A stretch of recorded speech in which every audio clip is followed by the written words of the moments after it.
Bueno, Dios los bendiga donde quiera que me escuchen mañana, tarde y noche. Vamos de largo porque esto nos falta muchísimo terreno. El tercer punto del bosquejo de la introducción a los romanos, encontramos lo que produce la justicia mediante la fe.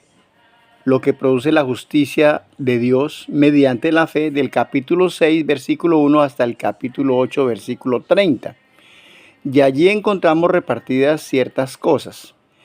A. Libertad de la esclavitud al pecado.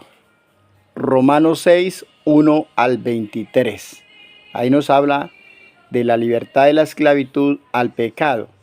Desde Romanos 1, 6, 1 al 23. Creo que el versículo 23 termina diciendo: porque la paga del pecado es muerte, mas el regalo o la dádiva de Dios es vida eterna en Cristo Jesús, Señor nuestro. Entonces, lo primero que vemos aquí es morir con Cristo al pecado, según Romanos 6, 1 al 14. Hay que morir con Cristo al pecado. Cuando nosotros, cuando dice que conforme abundó el pecado, abundó la gracia para salvación.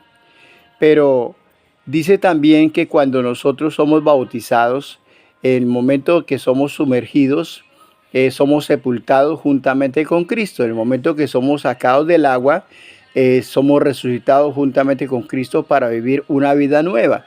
El que está en Cristo, nueva criatura de las cosas viejas pasaron y ahora todas son hechas nuevas.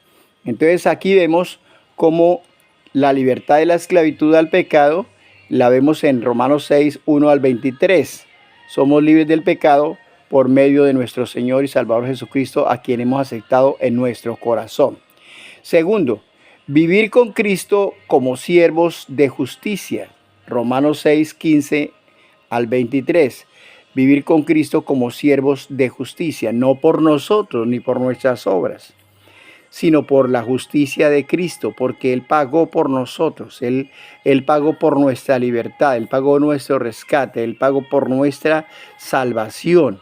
Entonces encontramos libertad, el punto B, libertad del conflicto bajo la ley.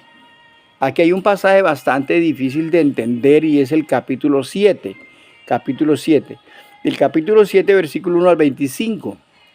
Aquí hay partes muy difíciles como por ejemplo dice que ¿quién me librará de este cuerpo de muerte? Aquí habla del pecado que mora en mí. Pablo dice que hay un pecado que mora en él, ¿sí? Y que cómo puede librarse de ese pecado que mora en él. Dice entonces ya no lo hago yo, sino el pecado que mora en mí. Entonces está hablando en la lucha entre la carne y el espíritu, ¿sí? Cómo liberarse totalmente del pecado de la carne y vivir en el espíritu. Entonces no es fácil entender ese pasaje del capítulo 7 de Romanos, capítulo 7, versículo 1 al 25. Luego más adelante les estaré leyendo algunos aportes o pasajes o textos bíblicos. C, tenemos libertad mediante la ley del espíritu de vida. Romanos 8, 8, 1 al 39. O sea, todo el capítulo. Aquí nos habla de la lucha entre el espíritu y la carne, la diferencia entre la ley que era escrita en tablas de piedra y nos habla de la ley del espíritu, Entonces, eso muchos no lo entienden.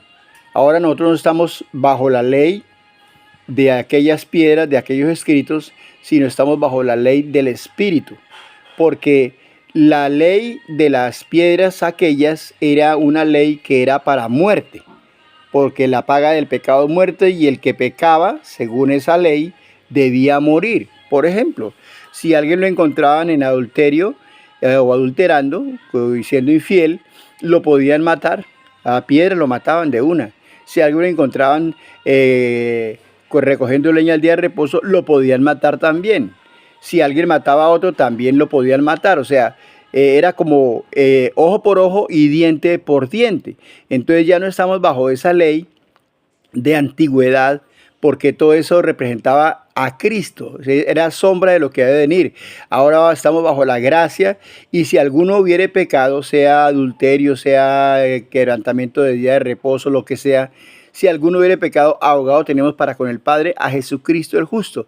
Entonces acudimos a Él y Él nos perdona nuestro pecado. Por supuesto, no debemos seguir cometiendo ese pecado del cual hemos confesado a Dios. Tenemos que mejorar nuestra conducta moral y espiritual y emocional.